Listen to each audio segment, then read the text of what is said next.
Sarkhej police station દ્વારા porter કંપનીના વાહન મૂકવાની લાલચ આપી છેતરપિંડી કરનાર આરોપી ઝડપાયો। માહિતી મુજબ ગત તારીખ 15/2/2025ના રોજ ફરિયાદી ઉકળભાઈ ગેલાભાઈ મુંદવાએ ફરિયાદ નોંધાવી હતી કે આરોપી ઇકબાલભાઈ રહીમભાઈ સિપાહીએ પોર્ટર કંપનીમાં કોન્ટ્રાક્ટ હોવાનું કહી પ્રતિ વાહન માસિક ₹27,000 ભાડું મળશે તેવી લાલચ આપી તેમની અને ઓળખીતાઓની કુલ 12 માલવાહક ગાડીઓ મેળવી હતી। બાદમાં વાહનો ભાડે મૂક્યા વગર અન્ય વ્યક્તિઓને ગીરો પેટે વેચી વિશ્વાસઘાત અને છેતરપિંડી આચરી હતી। આ ફરિયાદ આધારે ગુનો નોંધી તપાસ હાથ ધરવામાં આવી હતી।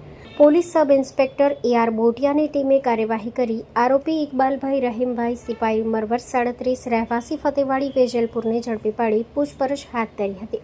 પૂછપરછ દરમિયાન આરોપીએ આજ દિન સુધી આશરે 30 જેટલા નાના મોટા માલવાહક વાહનોને આ જ રીતથી મેળવી ગીરો પેટે વેચી નાખ્યાની કબૂલાત કરી હતી।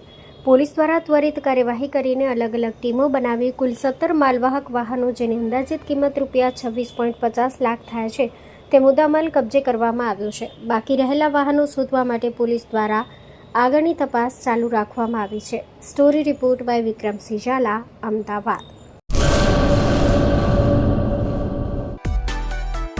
માં motor driving, safe and sure driving.